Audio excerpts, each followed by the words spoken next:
Hello, this is a guy who likes fanfiction and is too lazy to read, so here is Hellbent in audio form. Check the description for the links to the author. Chapter 36, Learn to Let It Lie. Team 7 crests the grass-covered hill that overlooks Uzushio, the noon sun bright and hot above them. Spring is nearly over, and with summer's waking comes a flood of wildflowers across Oazu's rolling landscape. Tiny yellow blooms as delicate as a sigh intermingle with tall-stemmed, August, orange blossoms. Together, they dance in the breeze that swirls from the distant, ever-turning waves of the dark ocean just beyond Uzushio's shore. It has been 8 days since Team 7 and their new allies left T-Country and the bright, penetrating eyes of Genma Shiranui behind them. Their return travel has been slower going than their journey there. Naruto is exhausted and hurting, and even though the boy has tried to hide it, between the keen eyes of Tsunade and the constantly watchful ones of Sasuke, the group had quickly settled on a slower, easier pace. Kakashi, hands tucked into his pockets, overlooks the village spread below them. Nothing seems to be on fire or in more pieces than when he left, so hopefully leaving Yujito in charge hasn't caused any lasting ramifications. The silver-haired Jonin breathes deeply, filling his lungs with the sun and salt-drenched scent unique to Uzushio. Somewhere in between the shattered remains of the village it once was, the determined, melancholic wildlife that has reclaimed it since, and the singular space he and the other renegades have carved out here, Kakashi has come to think of Uzushio as home. Tsunade stands beside him. Her pale blonde hair is pulled messily back from her face, and after their travels, she's sweaty and dirt-covered and as clearly exhausted as Kakashi feels. Despite all that, the slug Sannin is still as effortlessly elegant and imposing as Kakashi remembers her being when he was a genin. She looks down over the ruins of Uzushio with the same world-weary mournfulness that Kakashi himself had experienced when he first saw what was left of the village. It's the kind of weariness that knows annihilation intimately but still aches to see it at this scale. The two of them understand the violence of shinobi life better than most, but even that cannot make what happened to the village hidden in the whirlpools easy to stomach. Somewhere along the way the elemental nations broke and no one bothered to set the dim bone, Tsunade says after a few weighted beats. Kakashi can only nod in response because honestly, as a boy born with the sound of that fracture as his entire history, how could he possibly say it better? Naruto, Sakura, and Sasuke are already walking ahead down the slope of the hill. Shizune is trailing after them like a slightly anxious herding dog, even as she glances back on occasion to make sure that Kakashi and Tsunade are following. Kakashi thinks of what he knows of Tsunade's aversion to blood and gore. You don't have to be worried about bodies in the village, he tells the exhausted medic at his side as nonchalantly as he can. The kids and I put everyone to rest in our first month here. Tsunade closes her eyes and her fingers twitch towards the flask Kakashi knows has been empty in the pocket of her Haori for days now. The Sannin hadn't had time to stop and refill it. Were there many? Bodies, I mean. Her eyes are still closed, and though he could probably get away with it, Kakashi won't do this woman the disservice of lying. We couldn't really keep an accurate count. Most of the remains were too shattered to be distinguishable from one another. Tsunade flinches as if struck and then opens hazel eyes to look down across the ravaged expanse of what had once been the village hidden in the whirlpools. I was 31 when Uzushio was attacked. I'd been stationed with Dan in Lightning. If we had only gotten the message quicker, if it had been treated like a priority instead of being passed to Konoha's council first for goddamned strategic consideration, we could have been here. A whole Konoha platoon. 50 shinobi strong with more than a dozen jonin. She clenches her teeth and the furious, helpless regret is stark on her pale, youthful face. Kakashi shrugs. Maybe it would have made a difference, or maybe the kids and I would have been burying you alongside all the other nameless bones. What matters is you are still alive now and unbidden. An image of Irika, pinned against the tatami mats of the Hatake compound and glaring ferociously, flashes into Kakashi's mind. He hears an echo of the school teacher's fierce voice in his own as he says, "What matters is that you're here to help." Watching him out of the corner of her eye, the slug Sannin considers silently for a few beats before responding, "You're different than I'd heard. You're less haunted than a man who's seen what you've seen, who's done what you've done, should be." Kakashi can't help the smile that curls across his unmasked face at that. Down the hill Sasuke and Sakura are bickering over something or another, and Naruto has dropped back to walk alongside Shizune. He's miming his teammates bickering for her somewhat baffled amusement. Kakashi lets himself imagine a different team for a moment. Him and Obito snapping at each other like puppies while Rin rolled her eyes at them and Minato watched benevolently. I still have plenty of ghosts, Tsunade. But if you'll let them, my kids have an impressive habit of chasing away lingering shadows and miseries out of the corners of your heart. Without waiting for her response, he starts down the hill, not wanting to fall too far behind. Tsunade is still standing rigidly, looking equal parts lost and terrified of being found. I'm sure your ghosts could use a vacation, he calls back over his shoulder and then jogs to catch up with his kids and break up the spat that he can tell is about to dissolve into a full-blown brawl. In the time it takes Kakashi to separate his sneering pinkette and his snarling raven student, and further reprimanded his blonde one for goading his teammates on, Tsunade catches up with them. Together, the six of them step into the ruined village. Tsunade and Shizune are appropriately morose as they traverse through the cracked and scorched streets. Naruto is pale with exhaustion and the now constant pain of the 8 trigrams, but he's still attentive to those around him. He walks to Tsunade's side. You okay, BA-san? The blonde asks, genuine compassion coloring the question. Tsunade glances quickly at him, brow wrinkled in conflicted consternation at the familiar way the Jinchuriki has taken to addressing her in the past few days.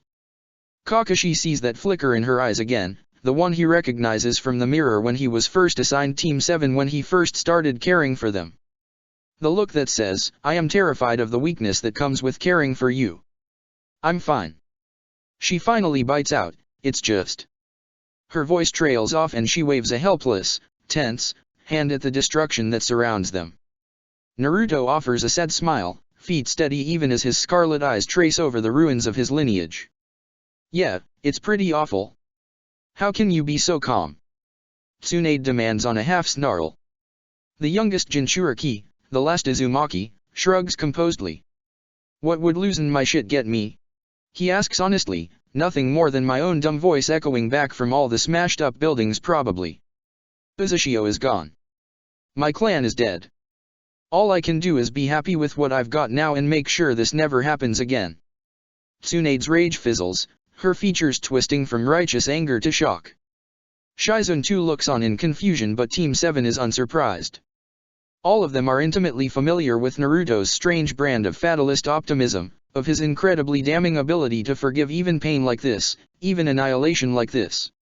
The slug Sannin kneels in front of her young nephew, as serious as a kunai to the spine. Naruto, you know that you are allowed to be angry for this, right? You and all of Uzushio deserve to take back in blood what was done here. From Mist and Cloud, fuck, even from Konoha for abandoning you all. Naruto smiles again, soft even in the face of Tsunade's violent certainty, and he simply shakes his head. Tsunade looks angry again, confused, desperate even, it's what would be fair, kid. Blood for blood, eye for an eye, it's the shinobi way. The sunlight catches in Naruto's hair like spun gold and his eyes glow with unbowed calm. He responds to Tsunade as simply as if the issue itself were simple. I know, but it's not my way. But Tsunade is getting more and more frazzled and Kakashi understands well her confusion and disquiet at this. The theology that runs at the core of Naruto's being is fundamentally antithetical to everything that old warriors like them were raised on. Shinobi do not show mercy. What they did is unforgivable, Tsunade tries to explain. Of course Naruto agrees, and I don't forgive them. But I just know that trying to get even for all this, he gestures towards the broken buildings, the shattered roads, the still, hollowed-out corpse of the community around them, would just create more and more pain. The world is broken and unkind and full of hate. His hand falls to tuck into a pocket, I just don't want to make it any worse. Tsunade seems to be struck dumb. One of the most intelligent and ruthless women in the elemental nations, brought to her knees by the simple honesty of the child before her. Kakashi feels a somewhat dark smile curl across his own face as he watches her confusion. He won't say it now but he's fairly certain that even with all that kindness, all that forgiveness, the reason that Naruto won't seek revenge is only partly to do with his innate goodness. The other reason is that if the orphaned son of Kushina and Minato, the boy who grew up scorned and alone with only the whispers of a monster to love him, the boy whose clan and village by birthright was annihilated and its memory tucked away like an uncomfortable family secret, if he started taking his due pound of flesh the world would never stop bleeding. And in the darkest, cruelest, most scarred parts of his heart, Kakashi knows that if Naruto decided that blood was what he was due, then Wolf and the rest of Team 7 would follow without hesitation or apology to the corpses left in their wake. They could, and would, burn the elemental nations to the ground. But Naruto is kind in a way that the rest of them are not, and more than anything else has, his love is the thing that has tied Team 7 and the rest of the Uzashio renegades together. Naruto was the one who suggested they leave Konoha. His literal DNA is what opened the doors of the Uzashio archives to them. He's the one who invited Yujito and Gaara into their patchwork family and the one who welcomed Yotakato with open arms. He gave them a direction, a dream, beyond surviving. In Kakashi's opinion, the blonde Jinchuriki is their heart, is everything good about them. And Tsunade is starting to see that too, maybe even to be drawn into the gravity that surrounds him, as effortless and absolute as a sun. The slug Sannin, who has been staring at Naruto's face looking for something, finally sighs long and slow and drags a hand over her face. I hope you can keep a hold of that optimism, kid. All the other people I've loved dash, she cuts herself off with a grimace and correction, known with a fool's heart like you have died young and bloody. Naruto meets her eyes at this and his smile is understanding but his eyes are unflinching. I'm sorry that you lost people precious to you, Ba-san, but I'm not them and I won't be them. They didn't have a team like mine, and they didn't have Kurama. Tsunade flinches like she's been hit and then looks to the rest of the silent Team 7 with a judge's eyes. Sakura cocks her head under the scrutiny with a falsely sweet smile that utterly fails to soften the determined starfire in her eyes. Sasuke, arms crossed across his chest, meets the Sannin's gaze evenly, unapologetically, unimpressedly.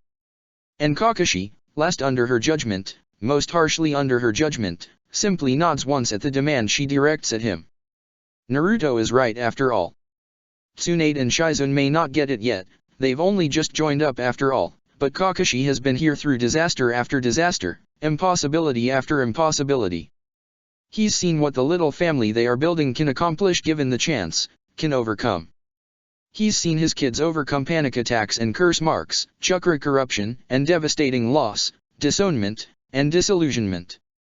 Not only have they kept breathing through the pressure and uncertainty they've faced, they've flourished, they've grown into something new and sharp and previously inconceivable.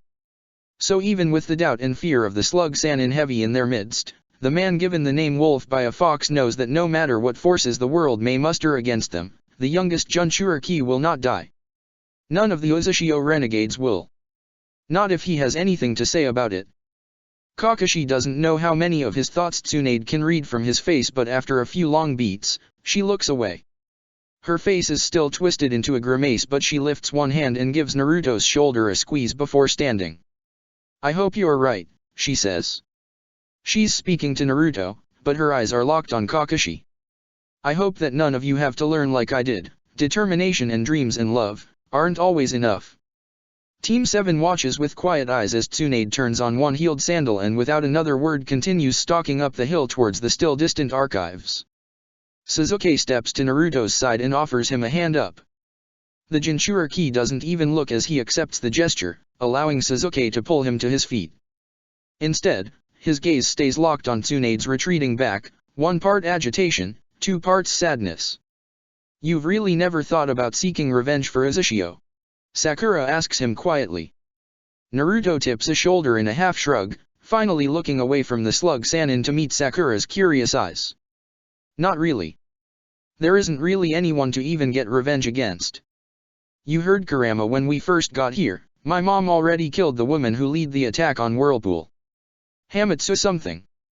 The best I can do now is guard what legacy is left of my clan and try to create a world where something like this never happens again, yeah no. Sakura smiles softly at him and offers a simple nod of affirmation.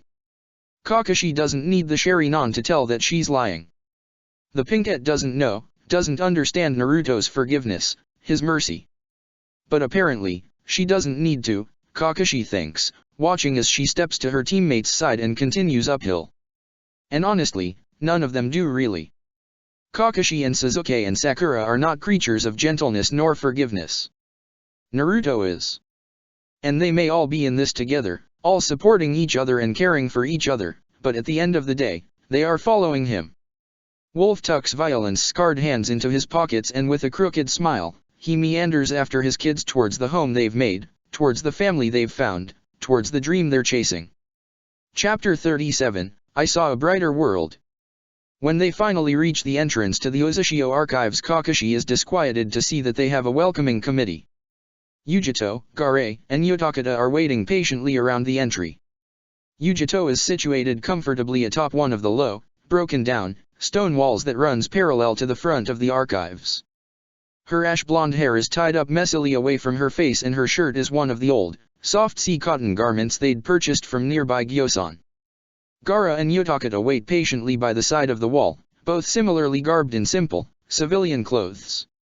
All three of his fellow renegades look unfettered, but Kakashi notices with narrowing eyes that they also look worn out.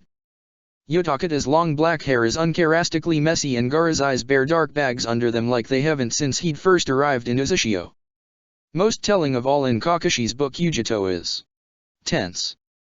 On one hand, seeing the three waiting Jinchuriki, all apparently unhurt, is the quickest way to calm the aching snarl of his heart that feared what they would find on their return.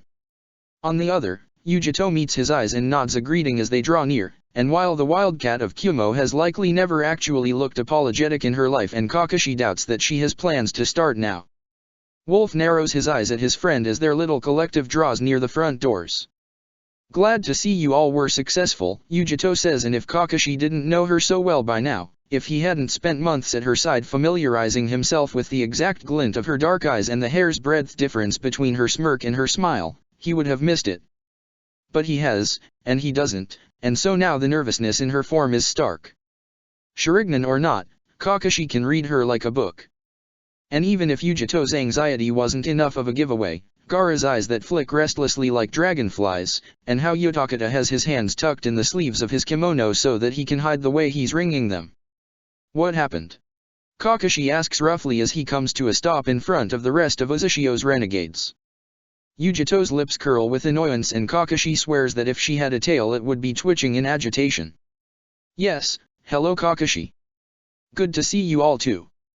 We're all fine, thanks for asking, she snaps, and by the microscopic twitch to her lips Kakashi knows that both of them can hear the defensiveness in her voice. Yujito, he reiterates. He isn't overly panicked because clearly whatever is wrong isn't dire, isn't a real threat. If it was, Kakashi trusts that the two-tailed Jinchuriki's tension would have already transitioned to movement and violence, but still, Wolf does not relish being out of the informational loop. Yujito's shoulders slump fractionally at his steady, demanding gaze and she glances suspiciously at Tsunade and Shizun, who are watching her with interest from next to the rest of Team 7.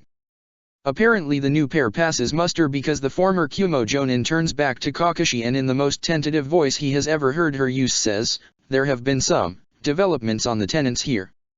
Kakashi is about to ask what that could even possibly mean when the massive carved doors to the archives let out the familiar, nearly imperceptible groan of perfectly balanced stone shifting and the entryway twists partially open to reveal a man he doesn't recognize.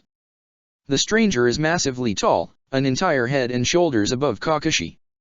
His hair is a deep brown, his eyes a strange caramel hue, and he wears a red cloth mask that covers his nose and mouth. The stranger's impressive stature alone would alert Wolf to the danger this man could pose, but beyond that, greater than that, is the aura that follows in his wake. The back of Kakashi's neck prickles with unease and he has to suppress the desire to flinch at the wash of roiling, fluid, unsettling energy that emanates passively from the newcomer. Kakashi would normally draw a weapon, or at least summon the Sharingan in the face of such a threat, but instead he takes his cues from the other renegades. Between Yujito nodding benignly towards the giant, and Gaara, and Yotakata, eternally skittish and distrustful of strangers, of humans, being seemingly unconcerned with the sudden arrival of this other shinobi, Kakashi decides that he likely doesn't need to be ready for a fight.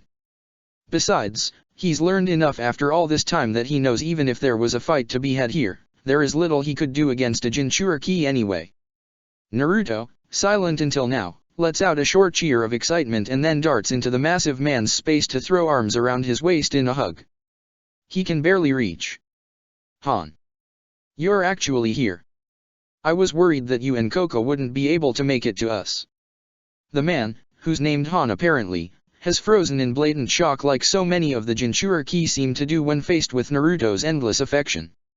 Kakashi hears the distinct sound of Sasuke face-palming behind him and Sakura's long sigh of resignation.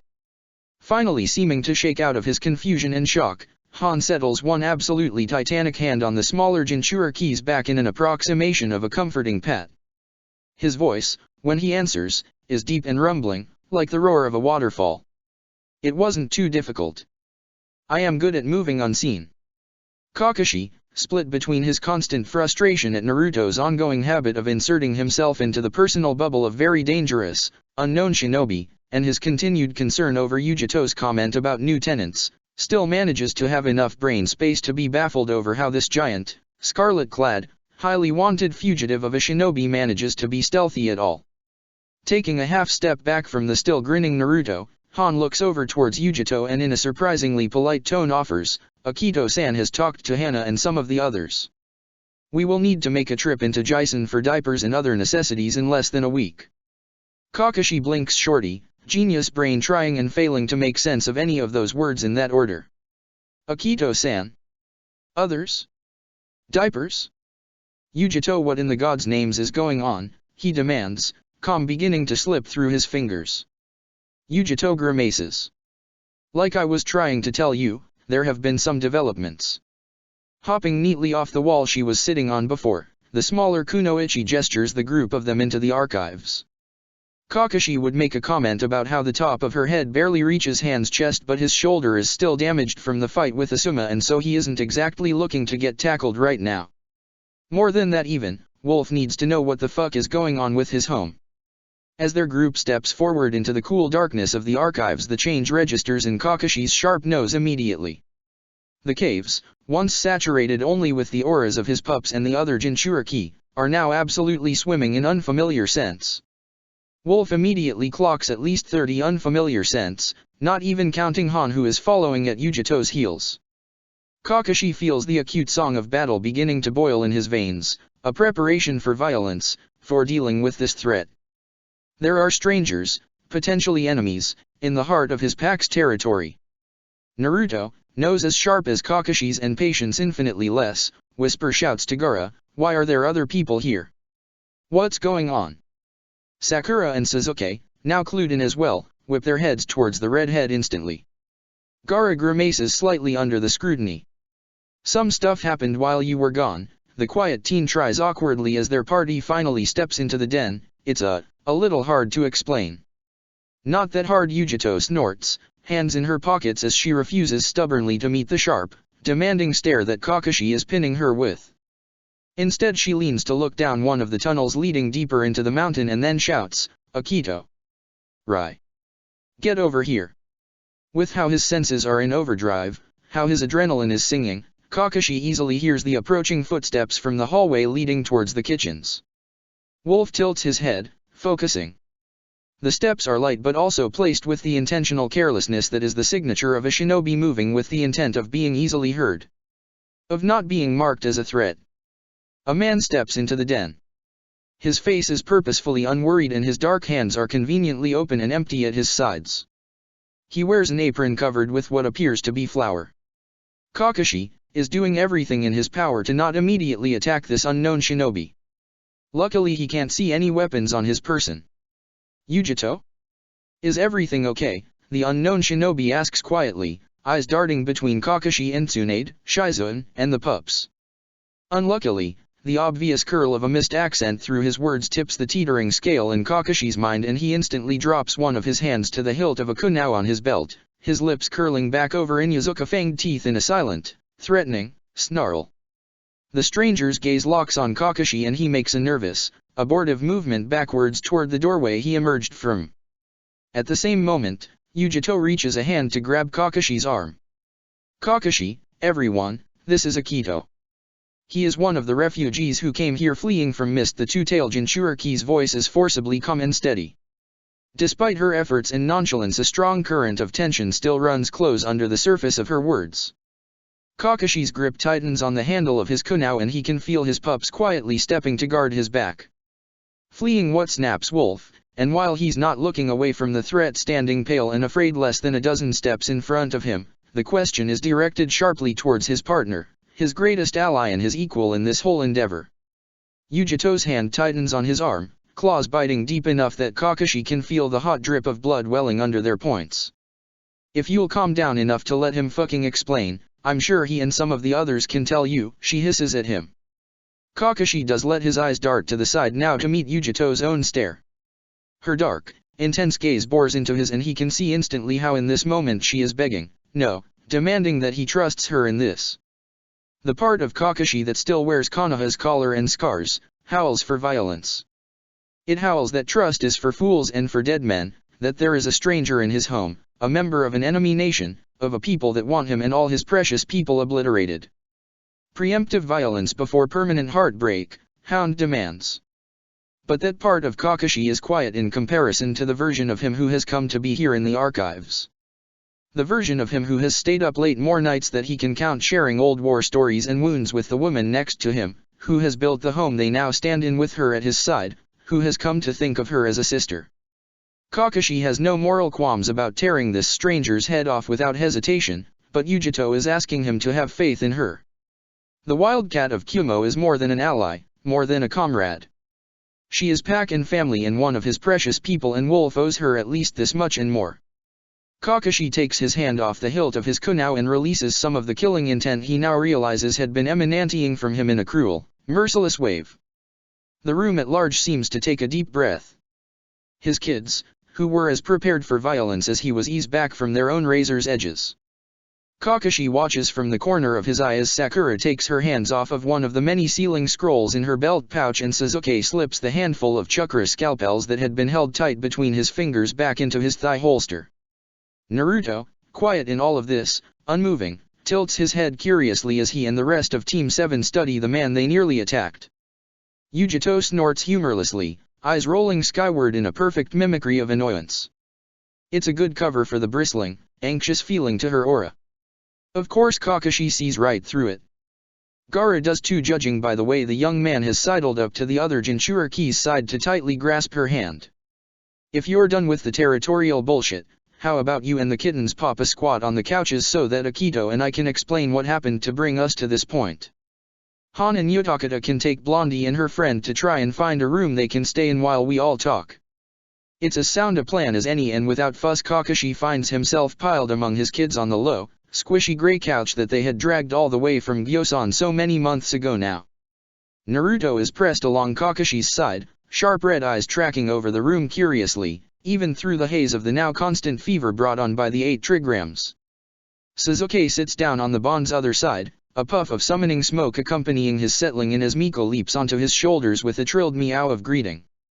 Sakura, meanwhile, perches on the back of the couch, face open and wearing her favorite mask of quiet and thoughtful young lady. Kakashi knows that if this stranger from Mist turns out to be a threat, he won't see the vicious calculations in her gaze until it's far too late. Tsunade and Shizune follow Han and Yotakata with no argument but with plenty of parting curious glances over their shoulders. Yugito and Gaara meanwhile settle side by side on another one of the patchwork couches. The room is silent and tense as Team 7 waits with razored breath for this stranger to justify his presence in the sanctuary they'd created for themselves. Stepping more fully into the room finally and eyes never leaving Kakashi, the Mist Shinobi, Akito, moves to stand across from them all. He clears his throat somewhat nervously, pointlessly attempting to wipe flour from his hands onto his apron and only succeeding in getting more of the powdery white substance on himself as well as the floor. Sasuke wrinkles his nose in Kakashi's peripheral vision. Well, as Yugito-san said, I'm Akito. Akito Horik. Former Chunin of Kiri. My partner and I and the handful of others here are the last remaining members of a failed attempt to unseat the current Mizukage. Kakashi raises one sharp brow. You're talking about Tamuri Mei. She's only been in power for around 9 months now. What I heard in the Jonin debriefing over the coup before we left Konoha was that her gaining the Mizukage ship is widely seen as an improvement over the old leadership of the Bloody Mist. Interesting that you'd stand against her. He cocks his head with deadly curiosity and then reaches to uncover the Sharingan, letting its scarlet spin lock onto Akito's face. You and yours wouldn't happen to be some of the anti-bloodline bastards who advocated for murdering entire clans, would you, Akito? The man pales under Wolf's scrutiny and then immediately flushes in indignation. Absolutely not. He spits, and Kakashi would be impressed with the other shinobi's boldness if he wasn't so closely watching for a lie. Myself and Rai and the others, we had no love for the bloody mist of Yagura or any of the other bureaucrats of that time. We were happy to see them disposed of. But Mai isn't the right person to lead either. She's too hot-tempered and far too willing to lean on the 7 swordsmen to enforce her rule. Kiri needs. The man swallows down the rage that had begun to creep into his voice, needed, I guess, someone who was equipped to rebuild our infrastructure and community before worrying about force. Kakashi hums thoughtfully, glancing sideways at Yujito for a moment. The ash-blonde nods slowly at him. So your little coup was operating under the assumption that Mei was too militant, too brutal to be a good leader, but from the reports we had in Konoha there was little account of her using undue force. Akito glares at Kakashi's assessment, opening his mouth to argue further when a voice from the open hallway behind him intercedes. Respectfully, Heitake-san, your information is based on the shinobi world that existed before you and your genin fled and triggered a mass exodus of Jinchuriki from most of the great nations. Kakashi stiffens again at the arrival of who is clearly another one of the mist refugees. The woman who steps into the den to stand beside Akito seems to be recovering from a severe injury of some sort. The sunset orange of the robes she wears barely conceals the mass of bandages wrapped around her torso. Her long, white hair is braided messily away from her face and her skin is wan and sickly. Her eyes, however, are sharp and she studies Kakashi the way he's studying her, careful and considerate. Naruto is staring at her, a strange, slightly confused look to his face as he tilts his head this way and that. There is a focus to his gaze as if he's trying hard to remember something just out of reach. So Terumi changed after Yotakata fled? Kakashi prompts. The new arrival tips her head in assent. Not only did she lose one of Mist's greatest weapons but ever since your little vanishing act, all the great nations have been teetering closer and closer to outright conflict because of the power void left in the wake of the Jinchuriki's loss. In times of war Cage do what is necessary and in a country enravaged as mist, Mei felt that necessary included the kind of ruthlessness that me and mine couldn't abide by. At his side, Sasuke lets out a soft hiss of anger to hear this strange kunoichi speak of the Jinchuriki, their comrades, their friends as nothing more than inanimate tools and toys in a great game of politics.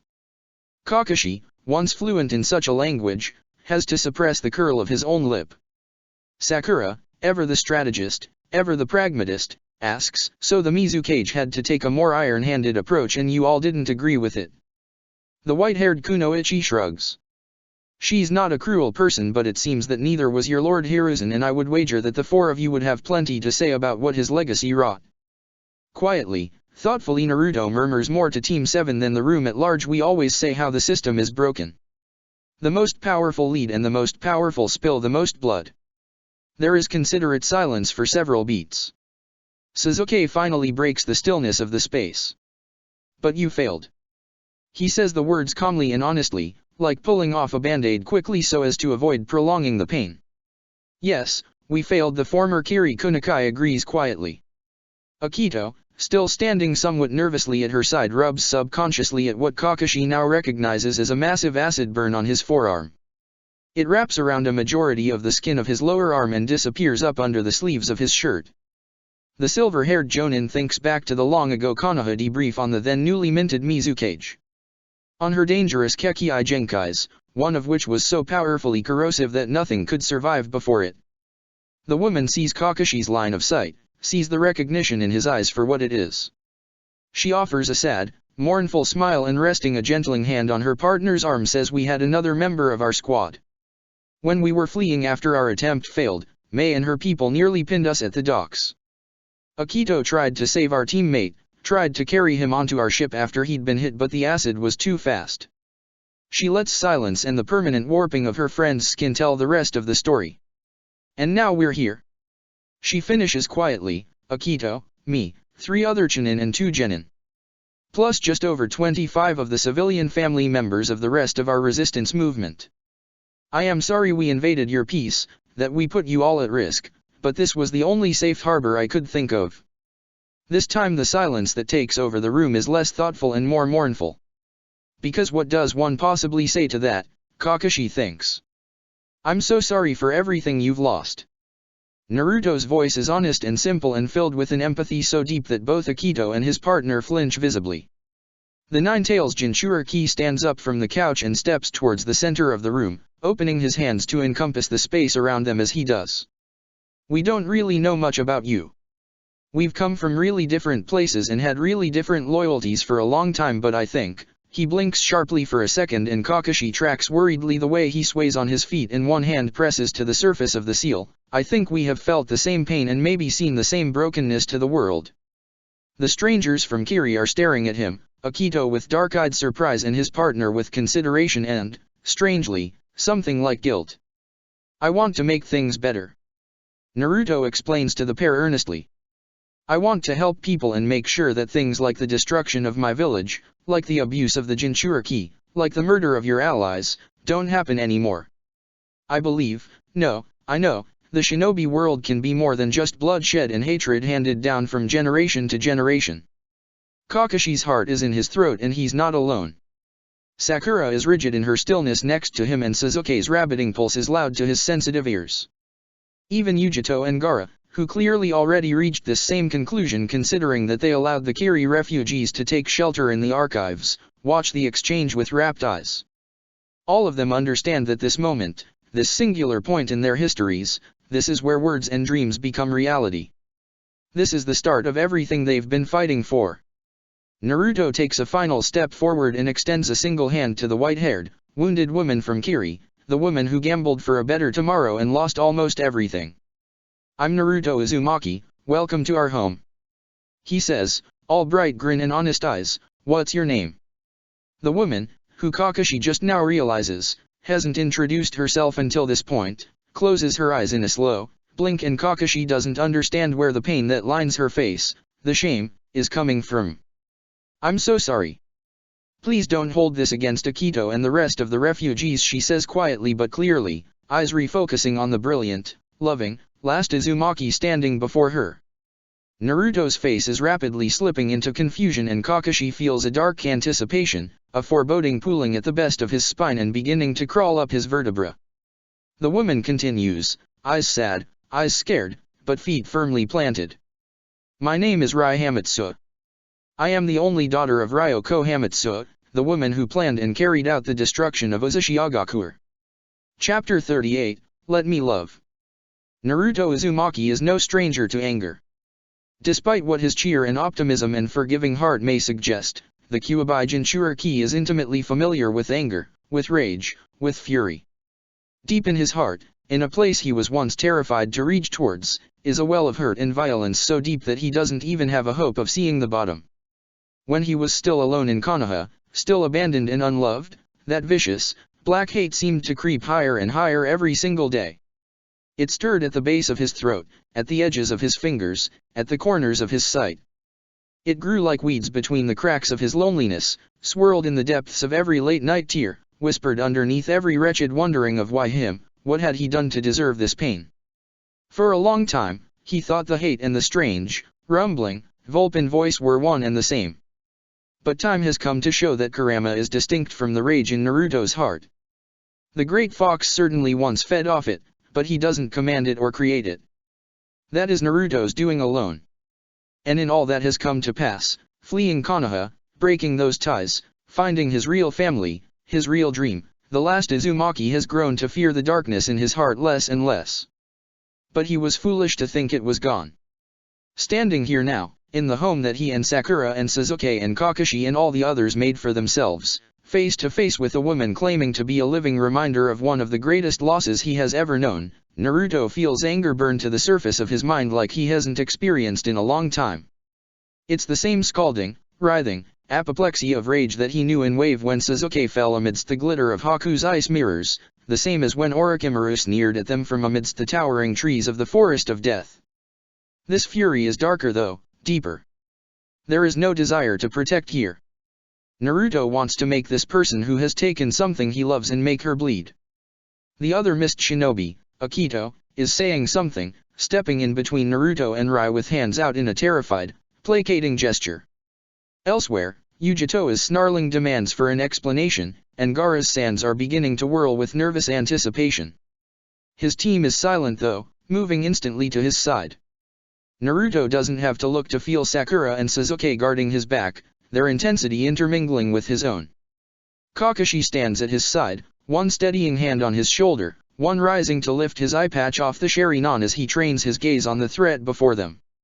Though truthfully, Rai doesn't look like much of a threat. Her shoulders are slumped forward, the bandages from the wounds she received fleeing mist are still starkly visible and her eyes are accepting, sad. A wry smile faintly twists the corner of her lips, and despite her partner's visible fear, despite the violence that Naruto knows is written on his own face, she doesn't flinch back. Naruto wants to make her flinch. He wants to make her be afraid. A wave of pure agony swarms from the 8 trigrams to glide across his skin, through his veins, with a feeling as subtle as razor blades. The structure of he and Kurama's seal groans and shudders under the flux of emotion racing through him. He grits his teeth and barely keeps his feet under the onslaught. His team sees his pain because of course they do, they always do. Naruto, Sakura says quiet and uneasy, and Sasuke steps closer, one of his pale hands reaching to grasp Naruto's own. The last Uzumaki instantly tries to pull away from the gesture. His soul is screaming for retribution, and at this moment Sasuke's touch, his tenderness, his love, is like salt in a wound. Sasuke doesn't let him break the grip though, only tightens his hold in response. Naruto feels the words that Tsunade said less than an hour ago ring like war bells in the cavern of his broken heart. Blood for blood, eye for an eye. The blackness in Naruto looks at Rai, looks at Akito, looks at the signs of life of all the other mist refugees taking shelter here in the archives, and it whispers, a family for a family. Mist and the Hamatsu took my clan, my people, from me. It would be fair to take the same from them. It would be just. Fire chakra scorches to existence around him as his rage grows. The energy is so hot that the air itself pops and snaps like breaking bones. Naruto hears Sasuke hiss in pain as his hand, still tight around his own, is scalded by the fire. He doesn't turn to look. He can feel blood begin to drip steadily from his nose as the pain in his seal deepens, begins to feel less like razors and more like the dull, permanent, ache of frostbite. Naruto! Sakura shouts this time, more insistent, more frantic. He only has eyes for Rai though. Distant, like it's happening in another time, another place, he can feel Kakashi grabbing Sasuke and pulling him back from the Naruto's scalding aura, can hear Yujito's shouts joining Sakura's, can hear the pounding footsteps of Utakata and Han arriving back in the cave. Right now though, he doesn't care about them at all. I deserve this rage. I deserve this revenge. I deserve to make her feel a fraction of what was done to me, Naruto thinks, and he takes a single step towards the last remaining piece of the woman who destroyed Uzushio. Suddenly something slams into his consciousness and Naruto is being dragged forcefully into the blackness of his own mind. He hits the ground in the ceiling space and looks up, a snarl already on his lips, to meet the furious, crimson eyes of the nine-tailed fox. Kurama looks as fucked up as Naruto feels. Brackish blood bubbles up from between the fox's massive teeth and feverish heat radiates from his hide. The molten golden lines of a massive seal slash across his skin and then spread out across the surface of the floor like bindings. They dig into Kurama's form as he tries to move, burning even as he thrashes against them. Naruto can feel the same marks scalding like a hot iron across the surface of his own torso. Calm down, the nine-tailed fox demands in a snarl so deep that it rumbles through Naruto's very bones. Let me go, the Jinchuriki snarls right back, pushing himself to his feet with legs that will barely support him. You know what she did. Kurama shuffles closer, fighting against the burning constraints of the 8 trigrams, till those burning eyes are all that Naruto can see. She hasn't done anything, you foolish kid. Rai is innocent in this. She is simply a victim of the very system that you swore you are going to destroy. Naruto growls, inexplicably unable to tolerate that his fox is right. He tries to pace to the side, to move, to get away from that piercing, judgmental stare. His legs don't let him, knees giving out under a new wave of agony, and his vision shudders completely for several long beats. When he blinks away the blackness, he finds himself on his hands and knees, shaking. There is blood splattered on the ground in front of him and the feel of it dripping thick and bitter from his lips. Kurama is panting next to him, his breath growing more shallow, more ragged with every passing beat. Naruto knows this is bad, knows that at least part of this is his own fault for letting his rage run rampant. But still, Naruto can only think of shattered buildings and ruined streets, of the caved-in roof of the academy building, of the white bones of an entire village cracking and blackening in the heat of a pyre. Kit, Kurama lurches to the side, falling to lay his head by Naruto's prone form. Kit, please. This isn't who you want to be. This isn't what you want to do. Please, you're hurting yourself. What do you care? You're just a demon of rage and destruction. Shouldn't this be what you want? Naruto spits through a mouthful of blood, and it's unfair and untrue, and he knows it, knows Kurama, but at this moment, he can't help it.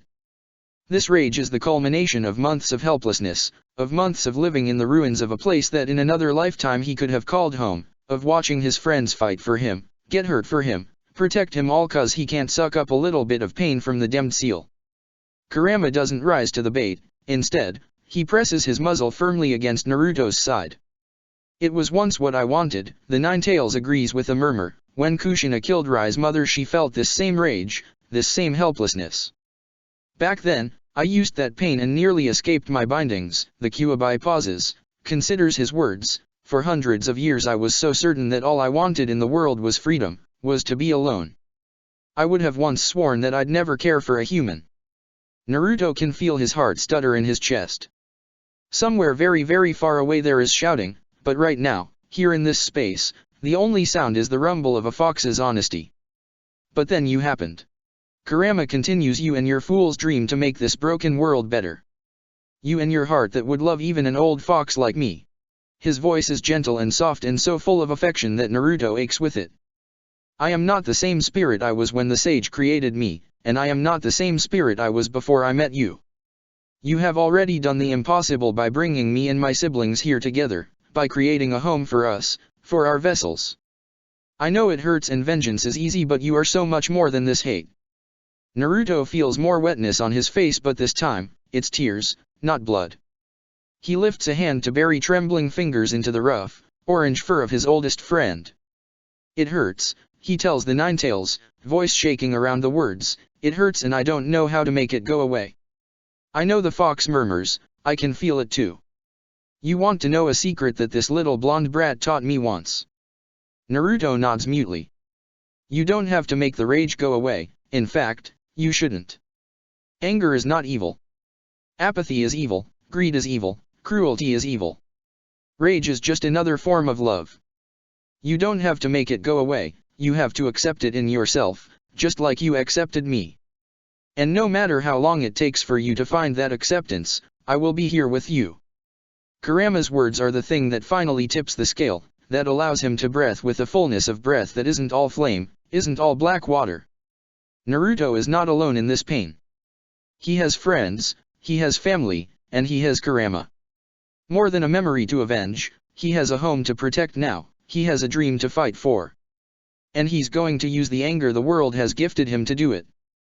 Even if all the elemental nations come knocking, even if the light dies, even with his last breath, Naruto Uzumaki will keep fighting for the people he loves now and for the memory of those he's lost. As the tide of pain begins to gutter, recede, he hears something echoing from outside of the ceiling space. Kurama, his own panting breaths evening and eyes sliding partly closed in exhaustion, gives him a smile. You hear it now, Kit? They're calling for you. The people we are hanging on for. Your dream. And Naruto can hear them. There are the voices of the other Jinchuriki, first and loudest. The bonds of whatever old energy that once created the tailed beasts and now ties them implicitly to one another all vibrate with their unique tones, both far and near. Here is Yujito, sharp and impenitent, demanding to be heard. Here, Gaara, reaching and tender and so genuine Naruto feels tears creep into his vision again for the boy so like him. Here Yotakata, smooth and calming, and here Han, deep and steady. And beyond them, faint like a moth behind glass or the flash of a minnow deep in a stream, Fu with her brilliance and the one named B with his shadow. Even the emptiness where two more voices should be calls to the Jinchuriki of the Nine Tails. His people, his kind. Reaching for him here in the midst of his rage and loneliness. And they aren't the only ones, because even among the supernatural connection he has to the other Jinchuriki, he can hear his team. Kakashi is there, his voice a rattle of grounding instruction and direction, steady as he always is in the face of disaster, even as that thread of desperate protectiveness runs through his words. Sakura is clear too, a rapid-fire stream of information and knowledge and unbending determination. She is growing steadily louder as Naruto feels something tug sharply within the 8 trigrams and then settle. And finally, lastly, firstly, Sasuke. The other boy isn't speaking at all, but Naruto can still feel his chakra singing in his very soul as his heart gives another sharp stutter. He can feel the Uchiha's terror and his certainty, his utter refusal to let Naruto go. Mine, cries the voice of Sasuke's soul, and Naruto can't help but smile through the blood in his mouth because, well, obviously. Time to go, Naruto, says Kurama, all exhaustion/relief/agony/hope. We've come this far and it's time for the next chapter. The seal, Naruto responds, understanding without asking. His fox nods once. We don't have much longer. This was the final straw, and the 8 trigram's spine is now shattered, its core structure is failing. Naruto can feel that Kurama is right. The anger that still bubbles through his veins, though less wild now, only serves to highlight the lurching, trembling, freefall feeling in the center of his chest and abdomen. His heart stutters again. I'm sorry, he tries, but Kurama just shakes his massive head. No time to waste on that now, the Nine Tails tells him, and the surging mix of worry/fear/confidence/love that pours from him makes Naruto tighten his hand in the fox's fur. Sakura has got this, Naruto promises and means it. Nodding once sharply, Kurama says, I agree, and I'll see you on the other side. Naruto's heart swells. He leans forward and plants a kiss on Kurama's black, soft nose. Leaning back with the brightest grin he can muster, he winks at the Kyuubi and exclaims, believe it. And then he turns away and rockets back towards the material world, Kurama's bright laughter chasing him out of the ceiling space like trails of fire. They are both afraid. If Sakura fails to fix the seal, Naruto will die and Kurama may be unconscious for centuries. But they won't back down, neither of them. The Nine Tails Jinchuriki and the Kyuubi no Kitsune aren't creatures of surrender, and they both have a dream they want to see fulfilled, a better tomorrow they want to see, not one carved of blood and mourning and revenge, but of hope and home and family. Naruto will not kill Rai Hamatsu or her people. He will not take the easy path and let his anger lead him down a road of further bloodshed and loss.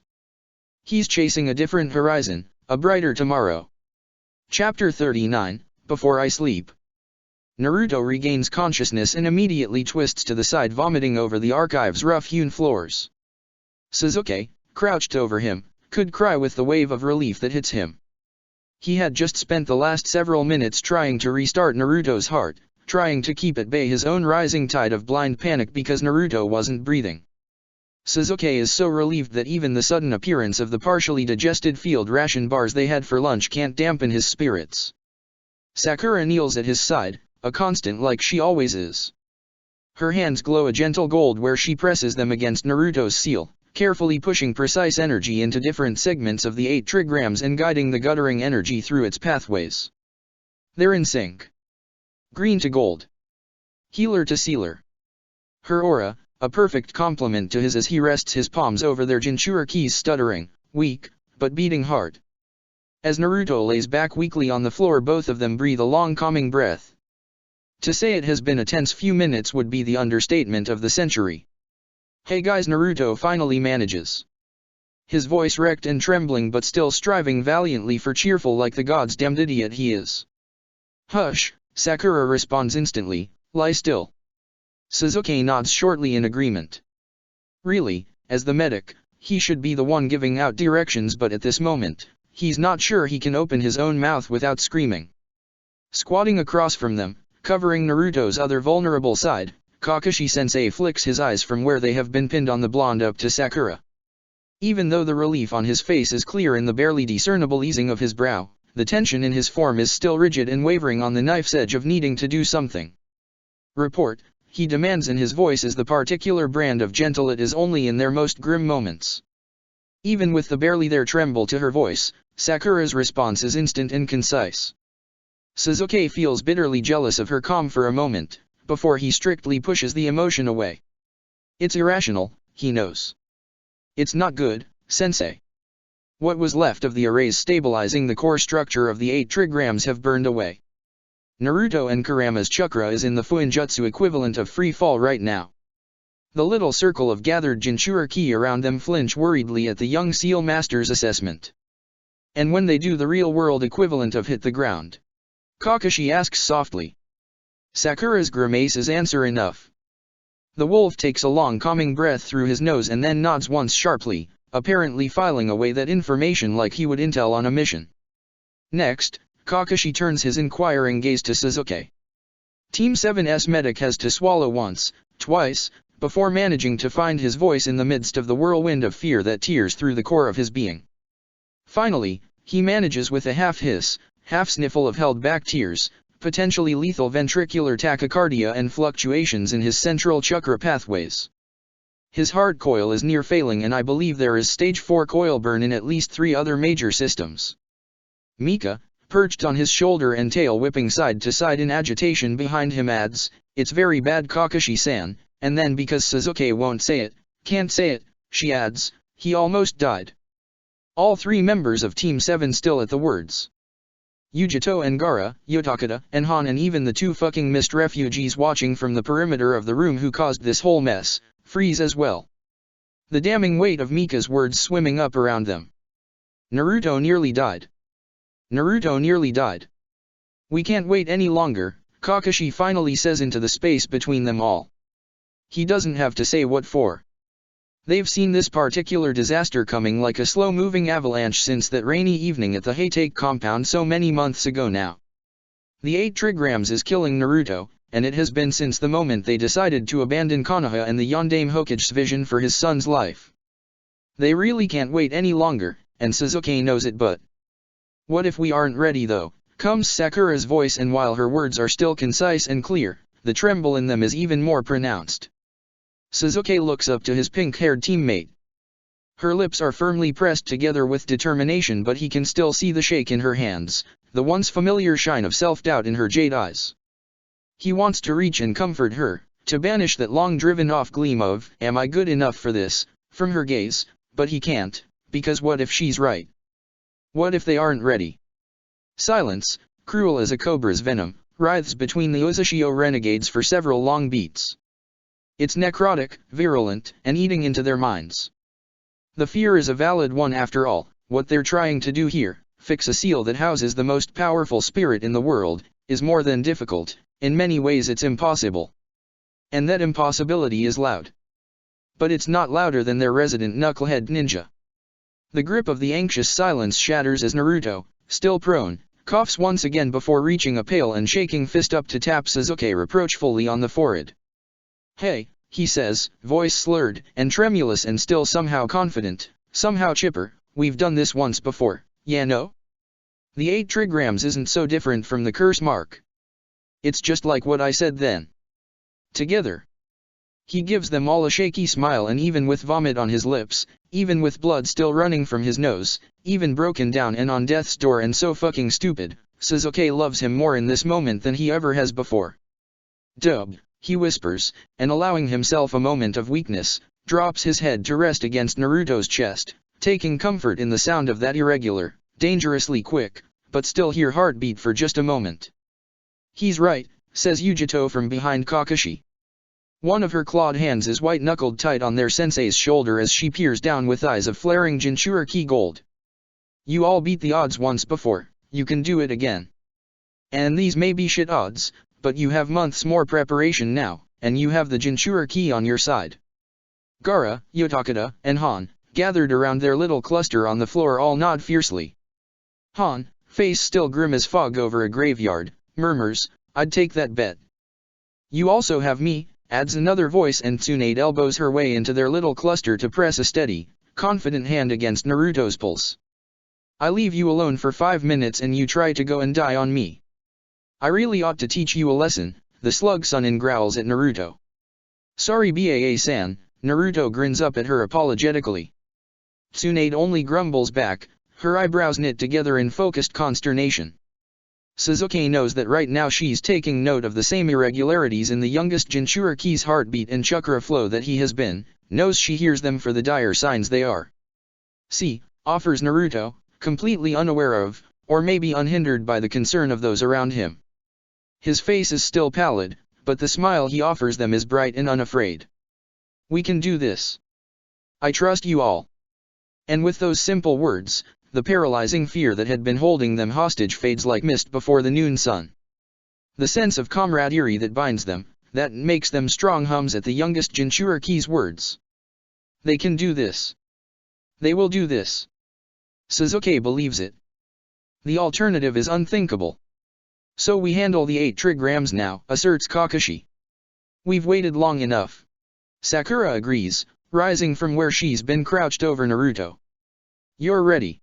Sasuke knows his voice isn't as firm as he wants it to be, isn't as strong. Sakura calmly meets his gaze, cool jade to cherry non-red. Sasuke is suddenly reminded of a late night months ago now, of the flicker of the archive lights, of the smell of sealing ink and the crinkle of old scrolls.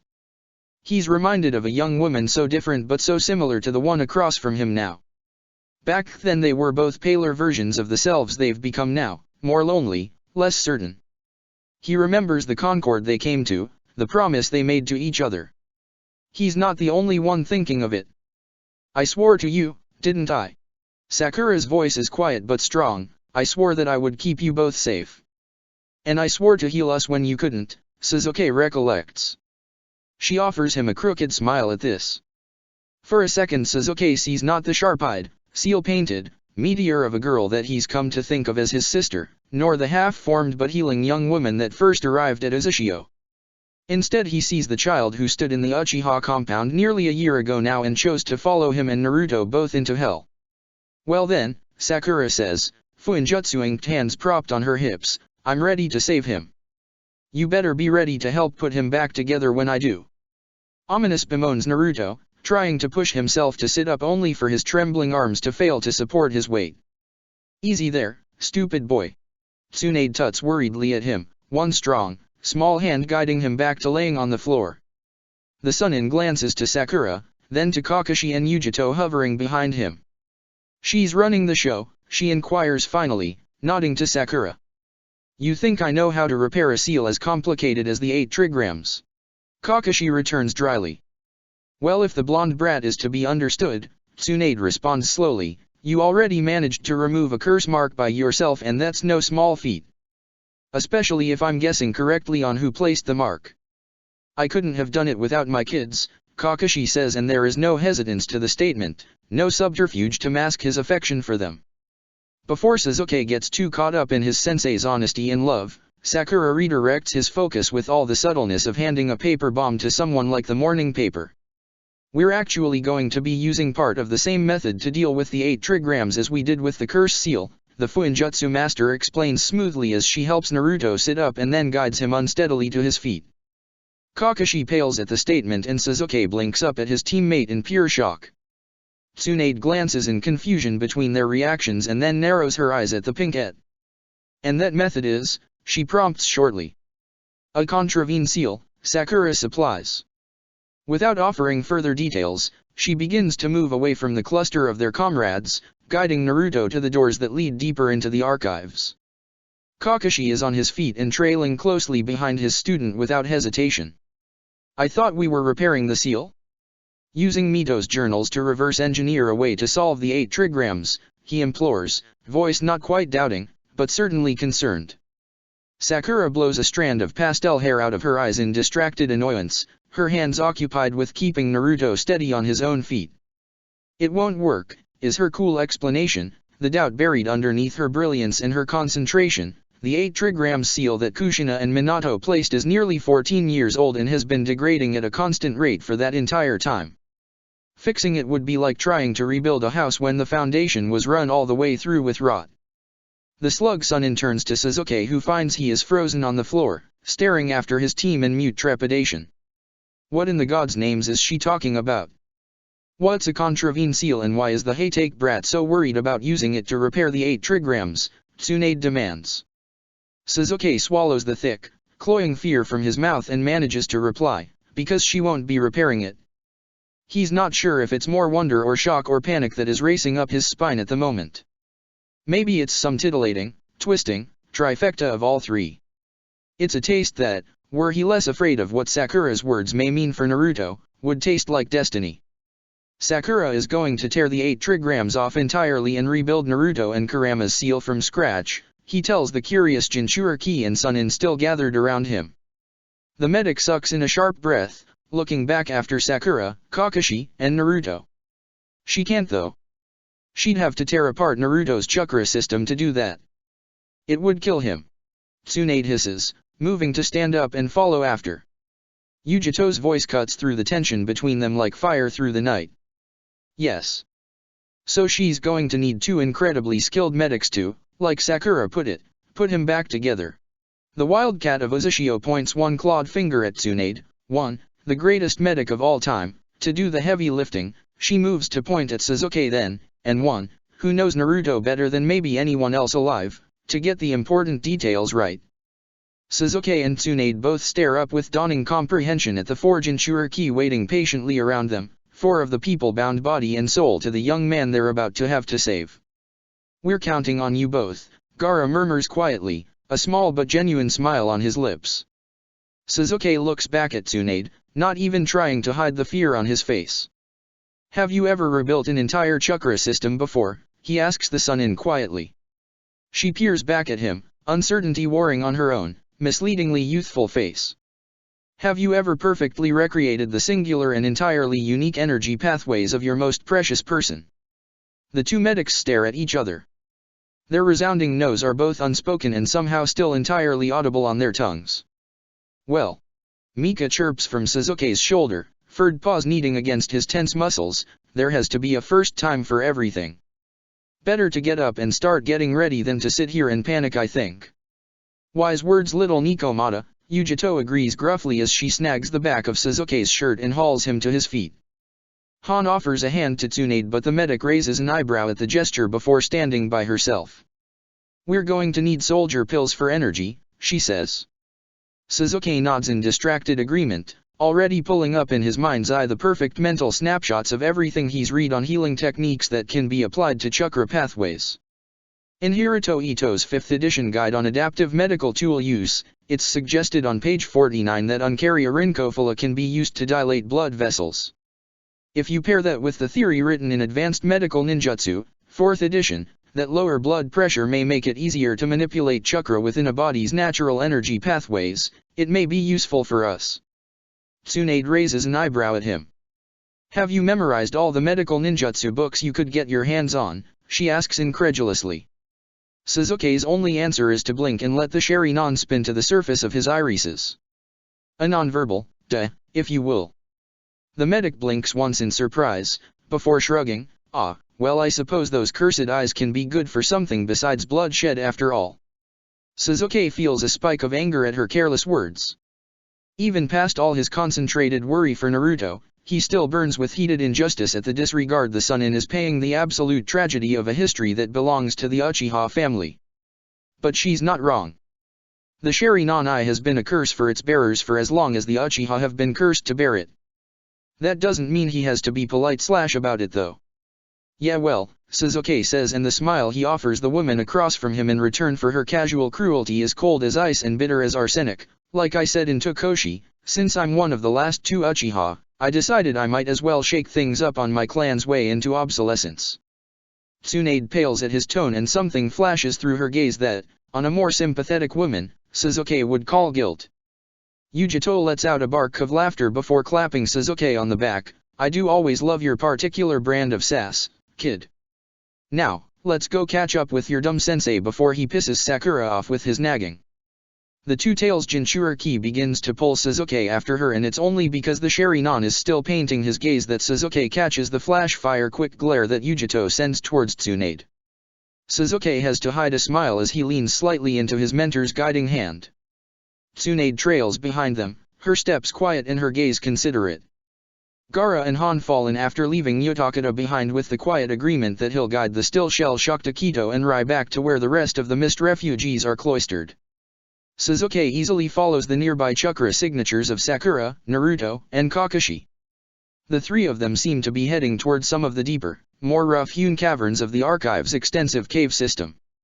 It makes sense, all things considered. Sakura will need a lot of space to lay out the contravene seal and also a distance from their new mist tenants to avoid any risk of meddling.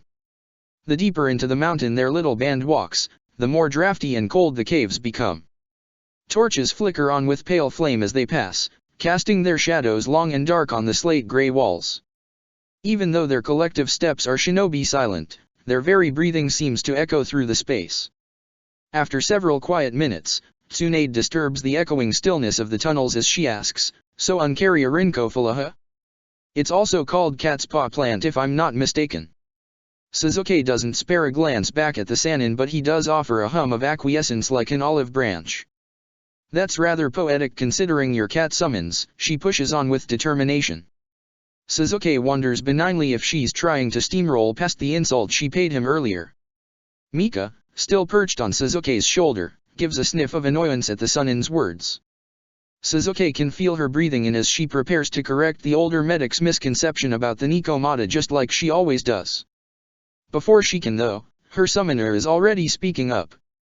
The hostility has mostly faded from Sasuke's voice, though not entirely, as he coolly informs, "They're not cats. My summons are yokai of the Nikomata." Mika blinks in surprise and then presses a pleased purr against Sasuke's cheek at his defense of her kind. It's Tsunade's turn to offer a hum of interest, and after a beat the older woman murmurs, somewhat begrudgingly, "Apologies for my assumption." She pauses, perhaps fighting to get the words out, "and for my comment earlier. I didn't mean to upset you." Sasuke suppresses the urge to sigh and he catches Yujito rolling her eyes in his peripheral vision. It's by no means a stellar apology, but all things considered he shouldn't expect more from one of Konoha's old guard, a direct descendant of the very village founders who most hated his family. Besides, he needs to be on good terms with the other medic if they're going to successfully pull off the procedure awaiting them. The Uchiha looks back over one shoulder and offers Tsunade a short nod to show that her shitty apology was accepted. His pride, his grief, still stings with the remnants of the Sannin's disregard, but that pride is never going to be more important than the well-being of his team in the here and now. Never more important than Naruto. Once, defending the Uchiha legacy would have been Sasuke's top priority. But now he has a new legacy to safeguard, a budding dream cradled between tan, calloused hands, and within a heart wide enough to hold all the people of the elemental nations. Sasuke can't love like that. He can't forgive like that, not like Naruto can. But Sasuke can keep those he does love safe, and he can put them back together. He can be the one in charge of his future, his destiny. Not Konoha, not Orochimaru, not directionless rage and grief and revenge. And he can even put up with a snide, selfish, stubborn old woman to do so. Further in the depths of the archives, Sakura is trying very, very hard to be patient with her sensei. She understands his anxieties. Who wouldn't? The plan she's proposed, the plan that she's going to carry out, is certainly challenging. And by challenging she means mind-numbingly terrifying and impossible, nearly to the point of being unworkable. She knows, with absolute certainty, that removing the 8 trigrams is the only way to save Naruto and Kurama. And that certainty is backed not only by her own brilliance but also by the brilliance of the 11 other Seal Masters. For the past 18 days, for every single waking and available moment since she received her master's tattoo, she'd been collaborating with them. But it's still scary.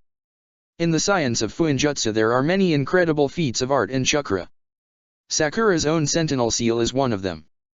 But what she's come to understand from Mito's journals and from the other seal masters is that the class of seals that were made to house the tailed beasts are, appropriately, an entirely different kind of monster. One conversation, in particular, stands out. More than a week ago now, back before they had found Tsunade in Tea Country, by the low, snapping light of the campfire, Sakura had pressed her fingers against the seal branding the back of her neck and had fallen backwards into the now familiar and comforting white blankness of the sealing chamber. Old Man Oki, the first of the sealing masters that greeted Sakura in the crucible sealing space when she earned her designation less than a month ago, had been waiting for her there patiently. He was exactly the one she needed to talk to. After all, Iman Oki, the inaugural sealing master of Uzushio, had been there when the very first of the Jinchuriki seals was devised. He'd listened to discussions between Mito Uzumaki and Hashirama Senju and even Madara Uchiha in those earliest of days. He'd watched the crimson-haired Uzumaki princess try to take pieces out of the other 2 village leaders on more than one occasion too. He had helped create the theories that still functioned at the bedrock of all tailed beast seals.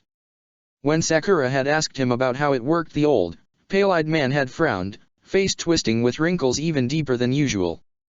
"It's not the kind of seal that we use for anything else, Sakura," the old man had told her carefully. "All other sealing is predicated on perfection and research, practice, and precision. And the Jinchuriki seals aren't." She'd inquired in surprise. The old man had shaken his head then, a look flashing across his face that fell somewhere between longing and haunted. "Oh, they are, but more than that, they're based on wool." "I don't understand." "Of course you don't. It's not something you can understand. And before you snap at me about belittling you, know that I don't mean that as a comment on your skill level or, gods forbid, your gender, but as a factual statement about how Jinchuriki seals work." Oki sighed deeply, rubbing thin and arthritic fingers over his eyes. "Mito-san used to say that you cannot understand these seals, and that is the reason they work. They are not fully tangible things like all other seals, not the intricacies and clockwork pieces, or not only that. They're like..." The old man stared into the middle distance as Sakura listened raptly. "They're like a soul created out of ink. They're the inscription of pure emotion. Pure human, and not human, desire. Of course, you still have to have terrifically high levels of skill to seal a tailed beast, but more crucially than that, you have to want it so badly that you will it to happen." She'd finished his thought on an odd whisper. "Yes. The first Fuinjutsu master ever agreed quietly, you have to will it to happen when the whole world, and most likely, the all-powerful creature you're trying to seal, is willing it not to. In some regards, all Fuinjutsu is an extension of willpower. It's why Uzushio with all her stubbornness birthed such powerful seal users, and why both, or really, all three of the Kyuubi no Kitsune Jinchurikis have come from here. The strongest vessels, with the strongest seals, for the most powerful of all the Baijuyu. Don't call them vessels. It makes them not sound like people." Sakura had huffed at the older seal master. "My apologies," Oki allowed graciously. "So then to create a new seal I have to just want it bad enough?" Sakura asked. "Yes and no," came the reply from the shade that stepped from the blankness of the crucible chamber next to Oki. Mahori Ige, her blue kimono as pristine and elegant as always, gave Sakura a small smile. "Jinchuriki seals have to be extensions of their author's souls. They have to be based upon a desire so absolute and explicit that the emotion itself becomes a type of energy, a tractable force." Oki hummed his agreement before adding, "You've already seen it in the 8 trigrams, Sakura." Kushina Uzumaki and the Yondaime turned their love and hope for the third vessel, for Naruto, into the bond lacings that acted as stabilizers within it. Their absolute belief in both Konoha and Naruto is what acted as the groundings of that version of the seal. Of course, those bindings failed when the things they were based on failed, informed Mahori academically. Meanwhile, when Mitohime created her seal, she used her determination to see a unified Konoha and Uzushio as the basis. "That was enough?" Sakura asked, fascinated and intimidated in equal measures by the lingering ghost of the first Jinchuriki. Mahori's mouth tilted into a small, half-smile. That woman was determination incarnate. When she wanted something, not even impossibility could stand in her way. Oki nodded his agreement with the assessment. "She reminds me a lot of someone else actually." Both the seal masters looked to Sakura. "So, you think I can do this?" she'd asked. "I think if anyone alive can do this, it's you, little star," Oki had corrected quietly. Sakura closed her eyes and breathed through that, allowing such unbelievable pressure and faith to rest over her shoulders like a mantle. She would do this. She would do just like Mito Uzumaki had decades ago. She would pen lines of ink and fire that would rewrite reality, and she would do so with nothing more than her own shaking hands and her resolve to protect the ones she loves. Now, weeks later, deep in the same caverns walked by the masters who came before her, Sakura breathes deeply through the panic and fear that fight to overwhelm her. Mito Uzumaki's journal rests heavy as iron in her belt pouch, the legacy it carries burning with expectations, with command. Sakura is not an Uzumaki. She isn't someone who was born into this world-bending art. But still, she wears the seal of one of Uzushio's masters, still she bears their inheritance of creation. And more than that burden, more than that gift, Sakura has a promise to keep. She looks back over her shoulder and meets Naruto's eyes. Her teammate, her brother, her best friend, smiles at her instantly. Even though she knows he's in immense pain, even though he's dying, he smiles at her, and Sakura thinks that she truly understands Mito in this moment. Some things are worth overcoming the impossible for. Sakura. Kakashi calls, one of his arms wrapped securely around Naruto's side as he helps the Jinchuriki stay on his feet. It'll be fine, sensei, she responds instantly. Kakashi, the first person to really believe in her, the first to trust her capabilities and to see the potential burning under her skin like starfire, takes a deep calming breath and then gives her a nod. What do you need?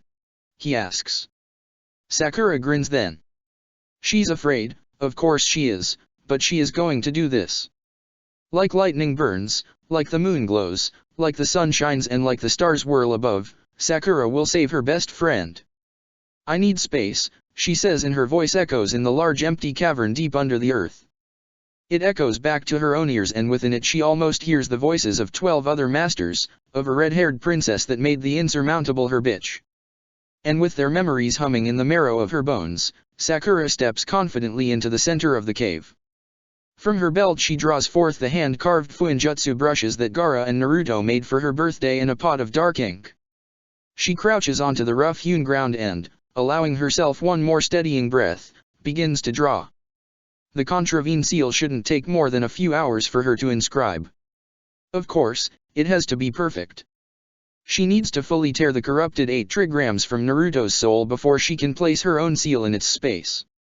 Doubt trickles at the base of her spine again, a snarl of thorny fear that attempts to drag her into inaction. Sakura doesn't pause or flinch in the lines of ink that spring from her brush. She cannot afford fear right now. And yet, it's almost subconsciously that she reaches into the master seal this time, a reflex more than anything. Nami Uzumaki reaches back instantly. The redhead's crooked, warm smile like a healing balm on a wound. The last seal master of Uzushio knows what Sakura needs from her instantly. You've got this, kiddo. You already figured it all out weeks ago, remember? Nami reminds her. Yes, Sakura agrees. The solution has been right in her face all along after all. Sometimes the way to solve something shattered is found in what broke it in the first place, Nami recites cheerfully, you can do this. She can.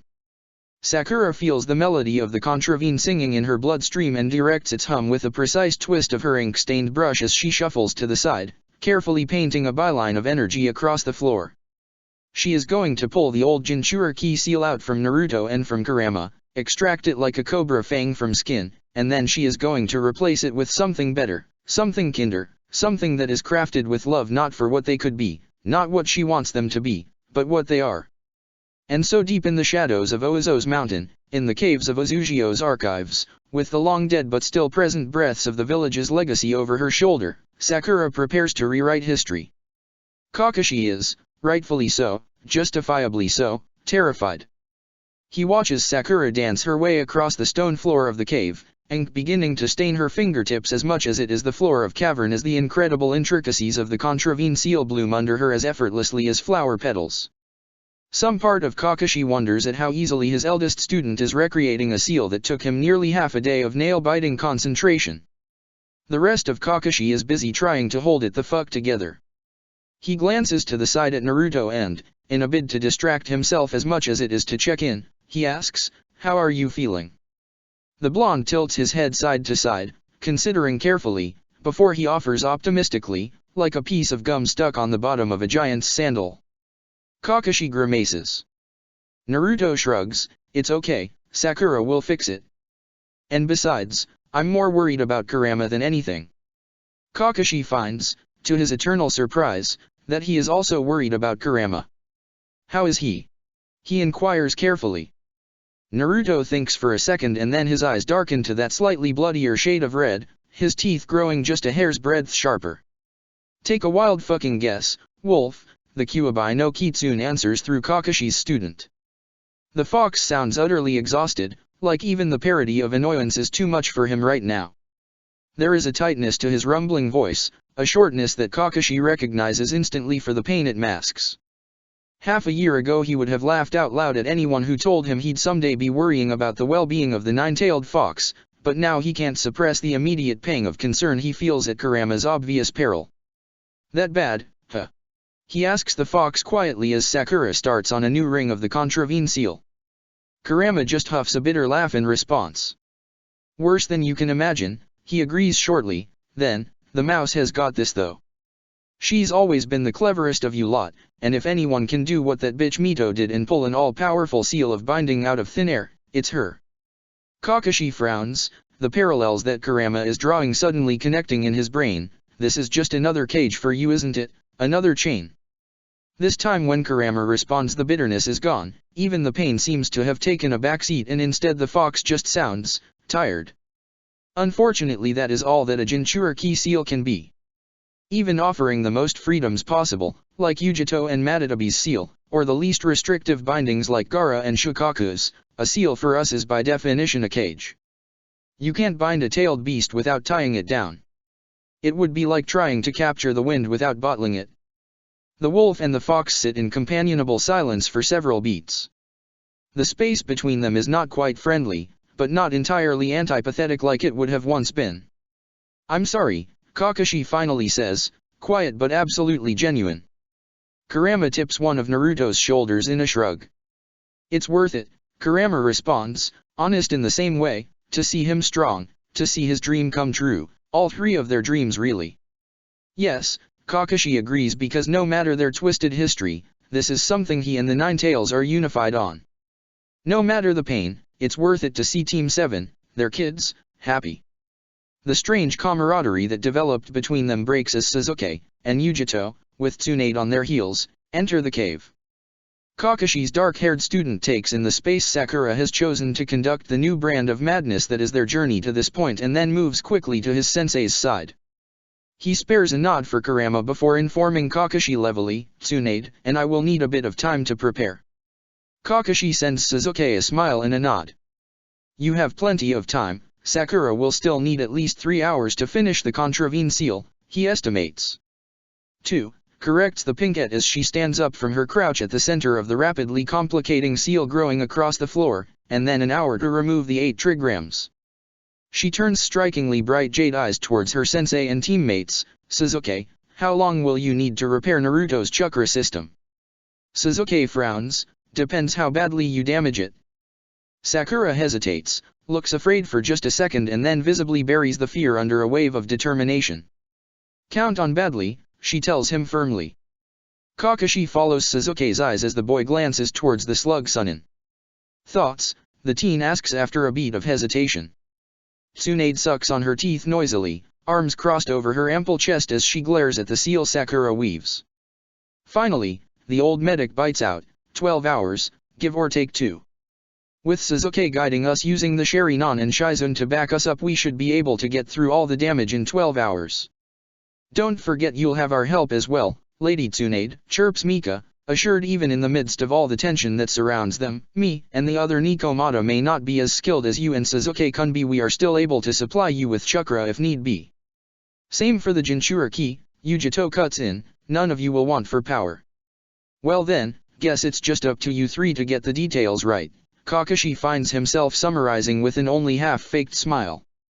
Then, into the towering, dark space, into the doubt that still festers between them all, he asks, ready? And Naruto? Of course it's Naruto, who responds with a laugh. Guess we'll find out, grins the Jinchuriki, meeting Kakashi's eyes. Kakashi experiences a wave of déjà vu as he hears his own words in the statement. His own hopeful desperation from so many months ago now, when it was just Team 7 facing a different contravene seal, a different disaster. Kakashi isn't alone in his recollections, because as Naruto grins at them through his pain and fear, Sasuke catches his wrist and with a determined tug pulls Naruto to him. The Uchiha presses his forehead against Naruto's and stares into shocked, crimson eyes. You better not let something as lame as this kill you. The Uchiha parrots the words Naruto had spoken to him so many months ago before they removed the curse mark. Even after all this, he gestures to the archive around them, to Tsunade and the other Jinchuriki watching silently. We still have a lot to do. Naruto stares, expression slipping from surprise to something achingly tender and honest. Okay, he agrees, and unlike he usually might, the Jinchuriki doesn't offer any more flowery promises, any more oaths or obfuscating bravery. He simply closes his eyes for a moment and leans into Sasuke's warmth and strength, into the shared breath between them. When he steps back from the other boy, something in Naruto's gaze has shifted, steadied. Kakashi finds that for the first time all day in the messy tangle of emotions fighting within him, pride, fear, doubt, faith, suddenly faith is the loudest.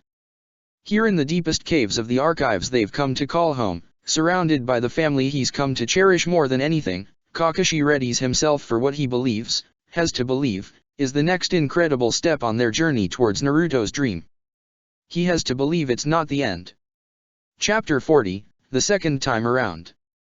It takes Sakura another hour and some change to finish the contravene seal, which is approximately 5 times as fast as Kakashi was able to finish the same seal months ago. It's fine. He's not bitter about it. He's good at lots of things, and there is definitely no small, perfectionist, childish part of him throwing a fit at the absolutely gutting difference in ability between his normally exceedingly capable self and his 14-year-old student. Yujito, crouched next to Kakashi and watching as Sakura steps back from the massive seal, reaches over to pat his shoulder condescendingly.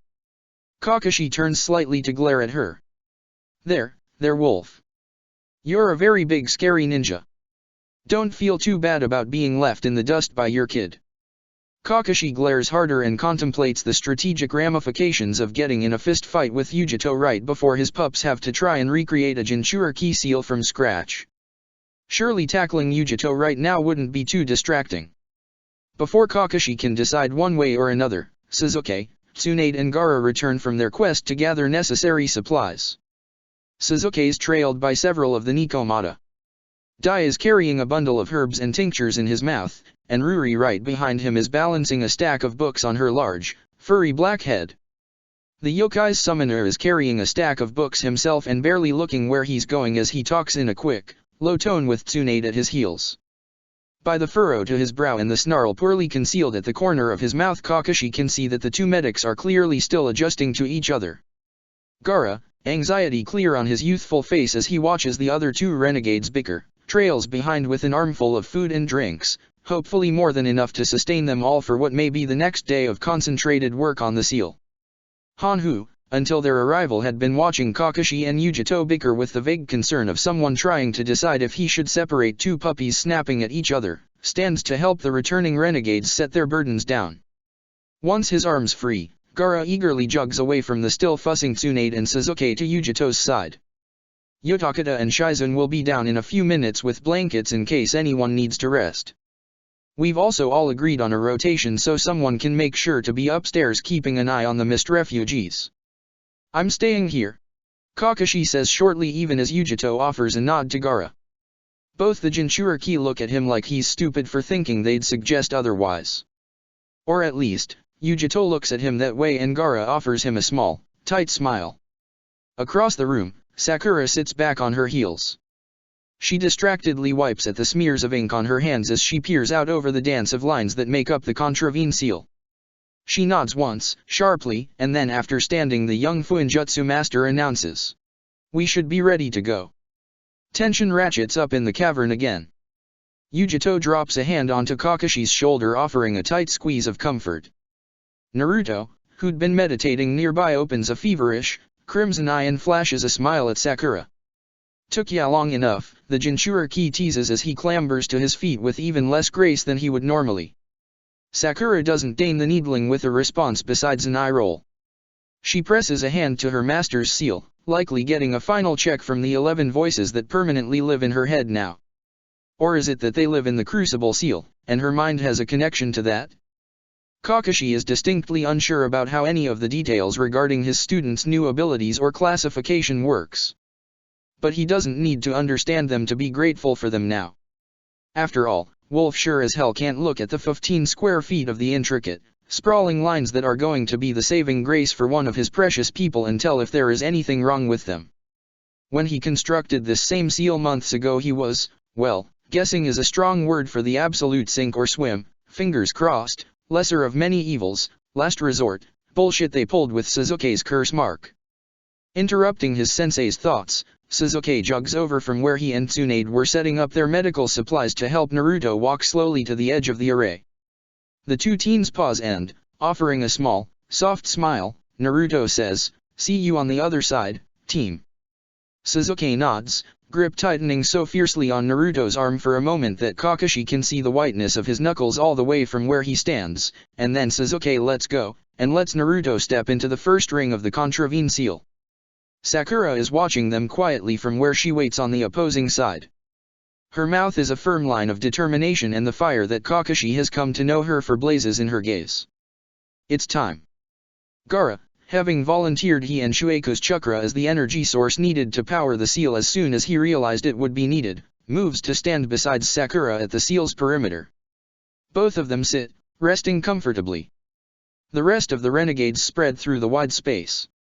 Han leans next to the cave entrance, his face full of reserved worry. Yujito paces the length of the cavern with silent, precise steps, and Sasuke's Nikomata trail deadly shadows in her steps. Tsunade and Sasuke settle at the seal's edge, only a few meters down from Sakura and Gaara. Both the medics are alert and on guard, ready to step in at a moment's notice. Unlike her kin, Miko waits at Sasuke's elbow. Both of her fluffy gray tails resting with precise intent against his side. Kakashi himself moves, almost without thinking, to stand at Sakura's back. He feels somehow simultaneously like he's in the misty unreality of a dream and the vivid acuteness of a battle. Sakura glances over her shoulder at him as he comes to a stop.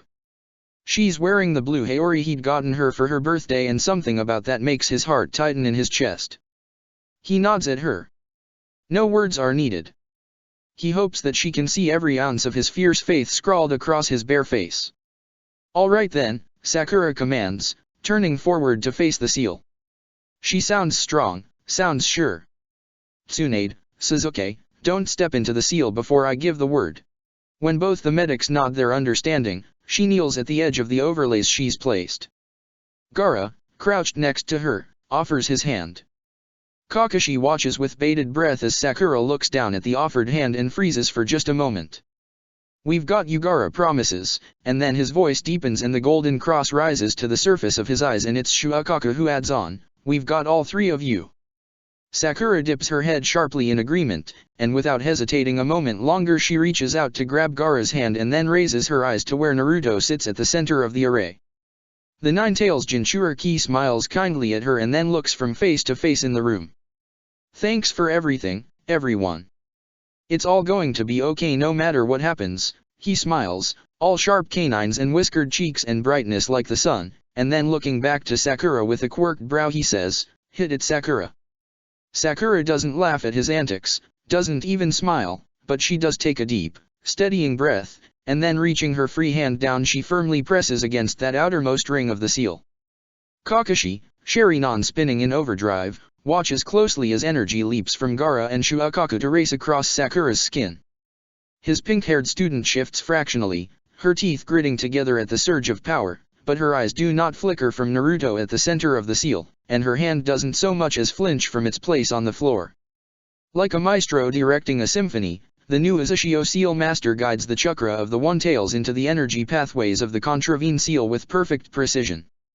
Just like the last time Kakashi saw this seal at work, segment after segment burns into life. Brilliant golden light races across the surface of the floor, catching with motes like stars or tiny floating grains of glowing sand.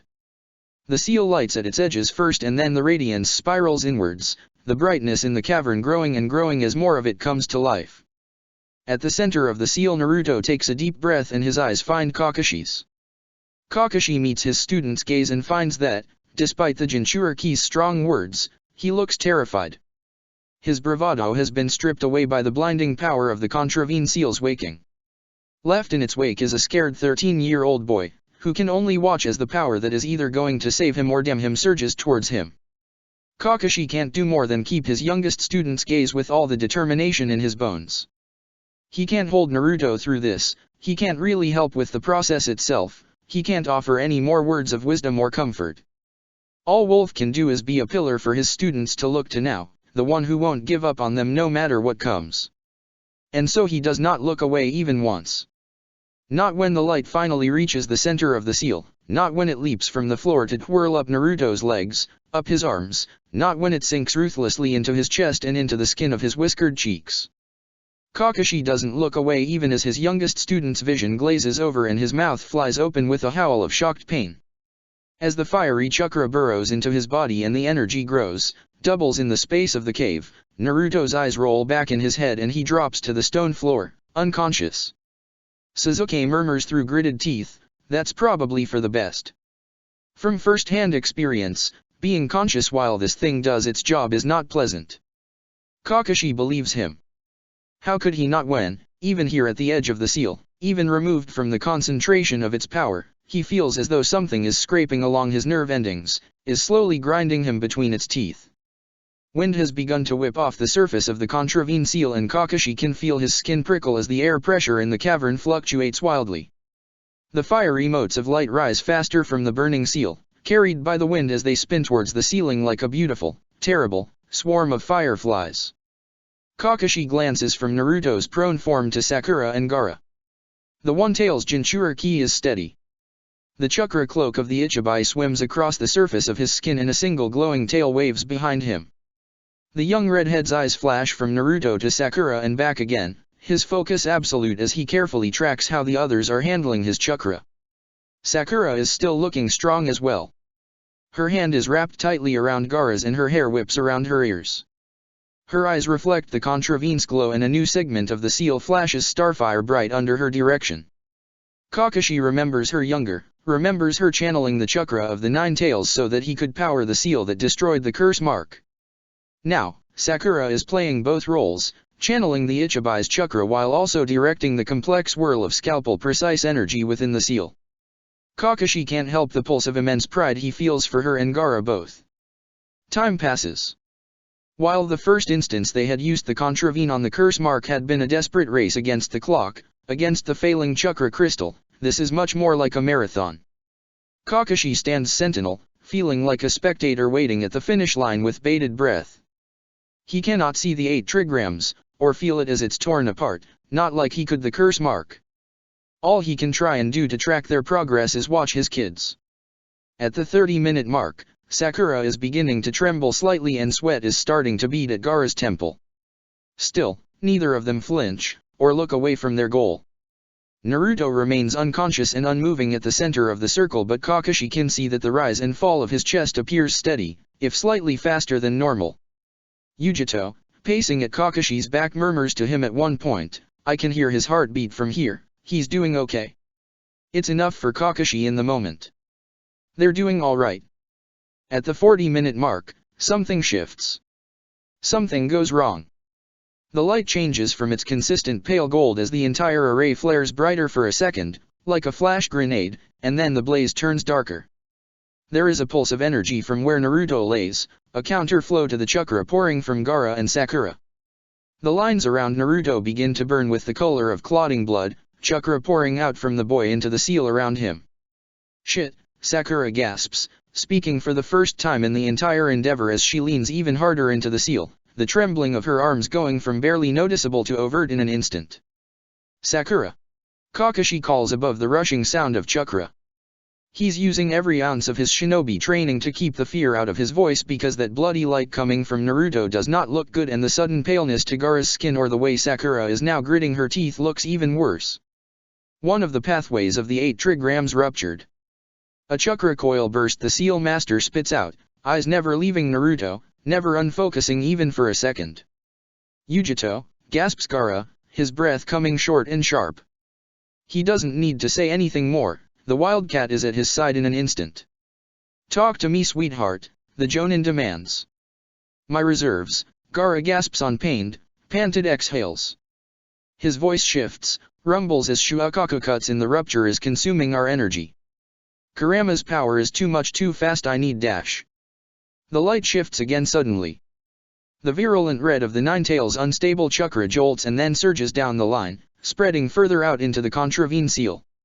Where before there had been only drifting motes of fiery light, flames are now actively leaping from the lines of the seal and acrid smoke is rolling into the air. Shit, snarls Sakura. As Yujito drops to the ground at Gaara's side whispering frantically to him and Sasuke leaps to his feet on their other side, face full of fear, Kakashi can only stand and watch, helpless, as at the center of the contravene seal, the rise and fall of Naruto's chest slows, and stops. Yujito looks up towards where the youngest Jinchuriki lies prone, her face ghost pale with horror. Yujito. Kakashi whispers, terrified to ask, needing to know. Uzushio's wildcat meets his eyes and in a tremulous whisper that rings as loud as a shout, she informs, Naruto's heart just stopped. Check the description for the links to the author.